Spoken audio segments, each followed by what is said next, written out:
It appears that former President Donald Trump's resort is losing bigly. Now, following his loss and failed coup attempt, Donald Trump has returned to Florida, to Mar-A-Lago, where he's living. So he doesn't really have anywhere else to go. He no longer lives in New York. Now, the weird thing about that is, of course, he actually is not legally permitted to live at Mar-A-Lago.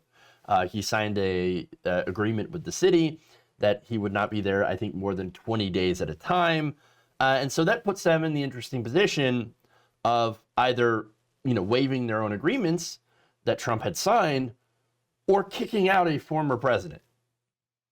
So that's always fun, right? And if that happens, if they have to drag him out of Mar-a-Lago, well, then I'm going to watch while eating popcorn. And that is a promise to you. So anyway, now, that said, with Trump living there full time, that's got a lot of members that are not happy about this. Okay?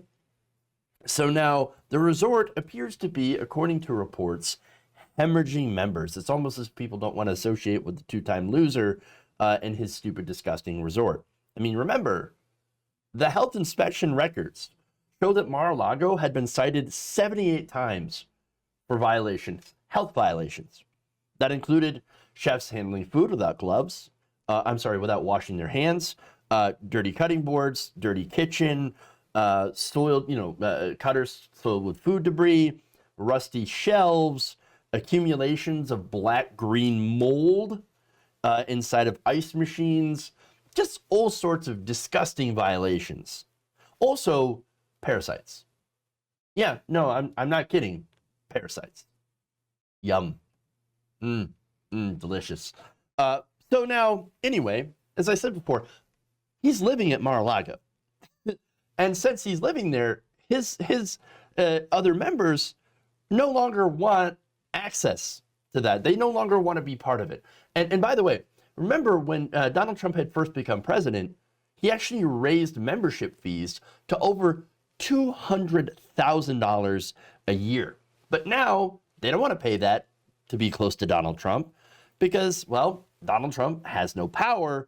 And also, for another interesting reason, an author of a book on the Florida resort says that the mood has become, quote, dispirited, and that the people have been canceling their memberships.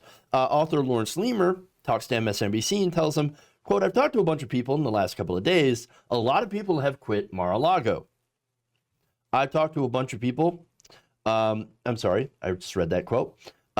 He also remarked that members were leaving over concerns that they might be featured in newspaper articles, and also that Trump's declining popularity has turned them off. Quote, they don't want anything to do with Donald Trump. Many of the members, they're not going there very often because it's a very dispirited place. It's a sad place. For Trump to be hanging out, it's not what it was. Also, sad baby. You love to see it, don't you? Again, they were only there because he was president, he had power, and they wanted access. So they literally, and this is insane, that we as a country do this, okay? Allow this to happen. And that the Supreme Court has thrown out emoluments.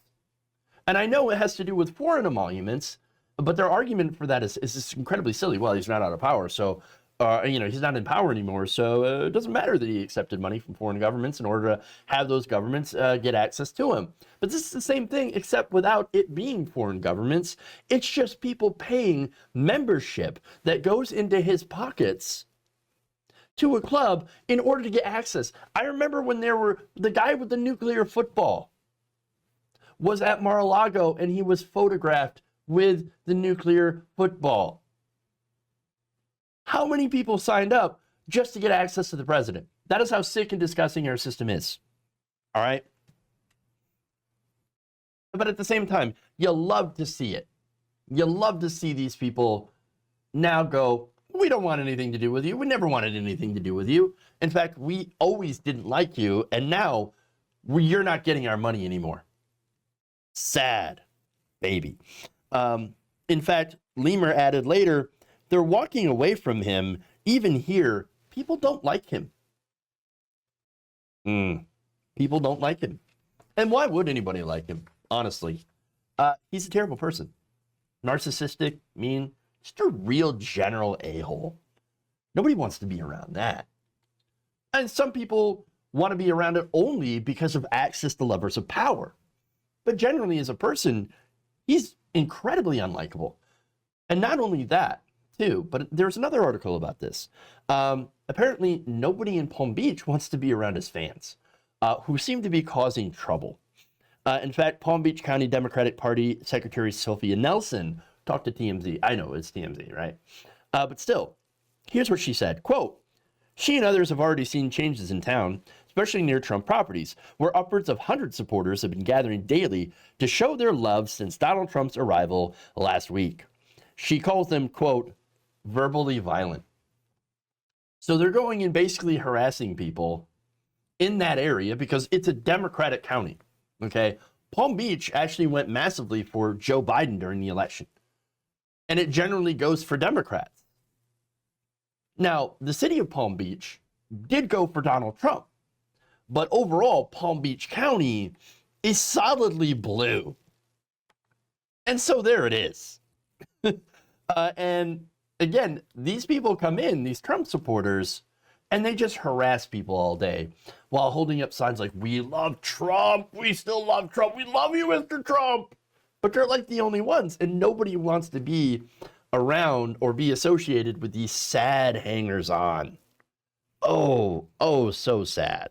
So sad.